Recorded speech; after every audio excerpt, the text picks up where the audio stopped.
आलू बैगण भजा हेउ आलू बैगण मसला हेउ किंबा आलू बैगण तरकारी हेउ बहुत थर बनैथिबे किंतु आजिर रेसिपी रे मु अलगा प्रकार रे आपण माननको बनेकी देखैबी। सहज रहइबो, स्वादिष्ट भी आपनको लागिबो। बैगण पसंद नथिले भी एही रेसिपी को आपण खुशी रे खाइबे।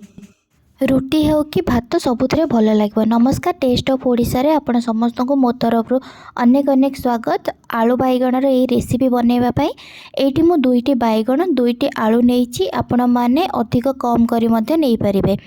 एठी मु आलू को चोपा को बाहर करी देइछि। एबे आलू को मु बहुत पतला लंबा लंबा करिके काटिके रखिछि। जेहेतु आलू को सिजिबा पई टाइम लागे सेति पई मु बहुत पतला करी काटिके रखिछि।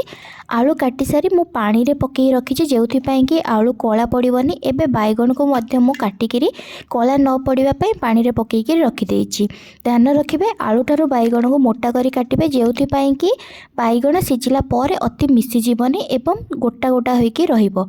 एबे आमे कटा आलू बैगण को गोटे जगार देबा आउ सेथिरे कटा पियाज देथिबा। मु एबे दुईटी मीडियम साइज रो पियाज नैछि। आपण चाहिले गोटे बड़ साइज रो पियाज नेबे। मु गोटे लंका काटिकी छोट छोट कर रखिकी सेटा देइछि। आपण जदि अधिका राग चाहूथिबे ताले 2 रु 3टी मध्ये नै परिबे। एठी मु 2 रु 3टी रसुण को नेकी छेचिकी एथिरे ऐड करिछि। ता सहित आधा चामच हळदी गुंड, गोटे छोट चामच काश्मीर रेड चिल्ली कलर पाई मु एठी ऐड करिछि।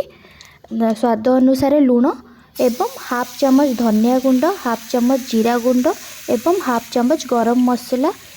ता सहित गोटे फुल चामच सोरिष तेल देइकिरी मु ताको भल भाबरे गोळेइकिरी रखि देइछि। एतिकी जिंस देइ सारिबा परे ताको भल भाबरे हाथ रे गोळेइ देबे जेउथि पई कि एठी हमें जहाँ भी मसला देइछे से सब आलू बैगण रे लागि परिबो भल से एवं आलू बैगण रे भेदी परिबो। देखो मुझे भल भाव गोलैक देइछि। एबे गोटे कड़ाई गरम करी सेथिरे गोटे बड़ चामच सोरिष तेल मु देइछि। सोरिष तेल गरम हो सारा पर जीरा मु देइछि। जीरा फुटी जिबा परे आलू बैगण जोटा मैरिनेट करी रखिथिली ताकू एथिरे ऐड करिछि। तापरे ताकू भल भाव गोलैक देइछि। आलू बैगण आपण आगुरी जिते भी रेसिपी रे बनैथिबे ना, मु तो कहबी एही रेसिपी बनैबा पई सबुठारु सहज एवं स्वादिया मध्ये लागिथाए। ए रेसिपी बनैबा पई आमे पानी रो बिल्कुल भी व्यवहार करबानी। जेति पई याकू गोळेई सारिबा पर गैस रो फ्लेम को स्लो करदेबा एवं आको 5 मिनिट जाए घोड़ेकी रखिबा। किछि समय रे आपण माने कवर बाहर करके गोळेइबे, नहले कोन हेबो कि जो आलू बैगण से तार तलटा लगी जाई पारे किंबा पोड़ी जाई पारे। एबे मु गोळेइकिरी भलसे मझिरे मझिरे मु गोळेइकिरी एटा हेई गलानी पाखापाखि। मु देखंतु आलू सिझी भी गलानी। एबे हमर आलू बैगण रेसिपी हेई सारछि। आपण माने भी एई प्रोसेस रे बनांतु एवं केमती लागिला कमेंट सेक्शन रे मो सहित शेयर करंतु। धन्यवाद।